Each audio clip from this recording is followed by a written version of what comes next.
ഹിന്ദുധർമ്മവുമായി ബന്ധപ്പെട്ട് പ്രവർത്തിക്കുന്ന ആൾക്കാരുടെ ഒരു ഇല്ലായ്മ കേരളത്തിലെ പൊളിറ്റിക്കൽ നേതൃത്വത്തിലുണ്ട്.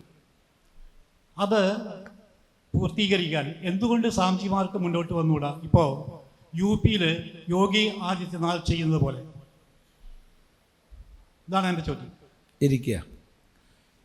UP-യിൽ യോഗി ആദിത്യനാഥ് ജി ഭാരതീയ ജനതാ പാർട്ടിയിൽ അംഗമായി. അദ്ദേഹം 5 പ്രാവശ്യം MP ആയി. അതിനുശേഷം ഭാരതീയ ജനതാ പാർട്ടി നിശ്ചയിച്ചു അദ്ദേഹത്തെ ലെജിസ്ലേറ്റീവിലേക്ക് മാറ്റണമെന്ന്. മുഖ്യമന്ത്രി സ്ഥാനത്തേക്ക് മാറ്റി. അദ്ദേഹം സ്തുത്യർഹമായ രീതിയിൽ പ്രവർത്തിച്ച് ഒരു തരം ഗൂണ്ടാരാജ് എന്ന് പറയാവുന്ന അവസ്ഥയിലുണ്ടായിരുന്ന ഉത്തർപ്രദേശിനെ ഇന്ന് വളരെ സമൃദ്ധമായ, സമ്പന്നമായ, ശാന്തമായ ഒരു സംസ്ഥാനമാക്കി മാറ്റി. ഇത് സന്യാസി എന്ന വ്യക്തിത്വത്തിലല്ല അദ്ദേഹം ആ പദവിയിലേക്ക് എത്തിയത്. ഭാരതത്തിലെ ഒരു പൗരൻ എന്ന വ്യക്തിത്വത്തിലാണ് ആ പദവിയിലേക്ക് എത്തിയത്. ആവർത്തിക്കുന്നു, സന്യാസി എന്ന വ്യക്തിത്വത്തിലല്ല യോഗി ആദിത്യനാഥ് ജി രാഷ്ട്രീയത്തിലേക്കോ മുഖ്യമന്ത്രി പദത്തിലേക്കോ എത്തിയത്. മറിച്ച് നമ്മുടെ രാജ്യത്തിലെ ഒരു പൗരൻ എന്ന നിലയ്ക്കാണ്. അപ്പോൾ ഈ പൗരന്മാരായ നമുക്കൊക്കെ തന്നെ വ്യത്യസ്ത അഭിരുചികളും വാസനകളും ഉണ്ടാവുക. അപ്പോൾ രാഷ്ട്രീയ പ്രവർത്തനത്തിന് അഭിരുചിയും വാസനയും ഉള്ളവർ ബ്രഹ്മചാരി ആയാലും കൊള്ളാം, ഗൃഹസ്ഥനായാലും കൊള്ളാം, സന്യാസി ആയാലും കൊള്ളാം, അവർക്ക് രാഷ്ട്രീയത്തിലേക്ക് വരാം, ഉയരാം. അത്തരം അഭിരുചി ഉള്ളവർക്കേ സാധിക്കൂ. അല്ലാണ്ട് സന്യാസിക്ക് പിടിച്ച് രാഷ്ട്രീയക്കാരനാവാൻ പറ്റില്ല, ഗൃഹസ്ഥന് രാഷ്ട്രീയക്കാരനാവാൻ പറ്റില്ല. ആ അഭിരുചിയുള്ളവർ ഉയർന്നു വരിക. നമ്മുടെ മക്കളെ പ്രത്യേകിച്ച് രാഷ്ട്രീയ മേഖലകളിൽ പ്രവർത്തിക്കാൻ അച്ഛനമ്മമാർ പ്രോത്സാഹനം നൽകുക. ഉത്തർപ്രദേശിലൊക്കെ പ്രത്യേകിച്ച് അദ്ദേഹം നാഥ സമ്പ്രദായത്തിലാണ്. ആയിരക്കണക്കിന് സന്യാസി ശ്രേഷ്ഠന്മാരുണ്ട്. ഉത്തർപ്രദേശിലും ഉത്തരാഖണ്ഡിലും മാത്രം നോക്കുകയാണെങ്കിൽ എനിക്കറിയില്ല കൃത്യമായിട്ട്, ഏതായാലും ഒരു 7 ലക്ഷത്തിലധികം സാധുക്കൾ സന്യാസിമാരുണ്ടാവുമെന്നാണ് ഞാൻ വിശ്വസിക്കുന്നത്. അതിൽ കൂടുതലുണ്ടെന്നാണ് സ്വാമിജി പറയുന്നത്. ഉത്തർപ്രദേശിലും ഉത്തരാഖണ്ഡിലും മാത്രം ഒരു 7 ലക്ഷത്തിലധികം സന്യാസിമാർ സാധുക്കളുണ്ട്. കേരളത്തിൽ എത്ര ഉണ്ട്?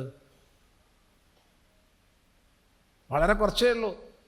അപ്പോൾ സ്വാഭാവികമായിട്ട് ഞങ്ങളെ കൂട്ടത്തുനിന്ന് രാഷ്ട്രീയാദി മേഖലയിലേക്ക് പോകുന്നവരുടെ എണ്ണവും കുറവായിരിക്കും. അതുകൊണ്ട് സന്യാസി അവനവൻ്റെ അഭിരുചിക്കനുസരിച്ച് പ്രവർത്തിക്കട്ടെ, ഗൃഹസ്ഥൻ അവനവൻ്റെ അഭിരുചിക്കനുസരിച്ച് പ്രവർത്തിക്കട്ടെ. നല്ല നല്ല നേതൃത്വത്തിലേക്ക് വരിക. ഏറ്റവും പ്രധാനം സാമൂഹിക പ്രതിബദ്ധതയുള്ളവരായി നിങ്ങളെ മക്കളെ വളർത്തുക. ചെറിയൊരു ഉദാഹരണത്തിന് 18 വയസ്സ് കഴിഞ്ഞ നിങ്ങളുടെ ആൺകുട്ടികളെയും പെൺകുട്ടികളെയും ഒരു 6 മാസത്തിലൊരിക്കലെങ്കിലും രക്തദാനത്തിന് പ്രേരിപ്പിക്കുക. രക്തദാനം കേവലം രക്തം കൊടുക്കലല്ല, മറിച്ച് ഈ സമാജത്തിന് വേണ്ടി ചിന്തിക്കണം എന്നൊരു ചിന്ത നമ്മുടെ ഉള്ളിൽ വളരും. 6 മാസം കൂടുമ്പോൾ ഒരു പ്രാവശ്യം രക്തം കൊടുത്താൽ മിക്കവാറും അവന് രോഗങ്ങൾ വരാതിരിക്കും ആ ശരീരത്തിന്. 2, അതിലൂടെ എത്രയോ വ്യക്തികൾ ജീവനിലേക്ക് തിരിച്ചു വരും. ചെറിയ വിഷയമാണ്. നമ്മൾ നടന്നു പോകുന്ന സമയത്ത് റോഡിലൊരു മാലിന്യം കണ്ടാൽ കുട്ടികളുടെ മുമ്പിൽ വെച്ച് നമ്മളത് പെറുക്കിയെടുത്ത് മാലിന്യം ഡെപ്പോസിറ്റ് ചെയ്യേണ്ടടുത്ത് ഡെപ്പോസിറ്റ് ചെയ്യുക. കുട്ടികൾ കാണണത്. ഇങ്ങനെ സാമൂഹിക പ്രതിബദ്ധതയുള്ളവരാക്കി വളർത്തിയാൽ, ഇത് ഉദാഹരണം പറഞ്ഞുകൊണ്ട് ഇതന്നെ നിങ്ങളെല്ലാവരും ചെയ്യണം എന്നല്ല പറഞ്ഞത്. നാളെ തൊട്ട് അഴുക്ക് പെറുക്കാൻ നടക്കുക, നാളെ തൊട്ട് രക്തം ദാനം ചെയ്യാൻ നടക്കുക, അതല്ല ഉദ്ദേശിച്ചത്.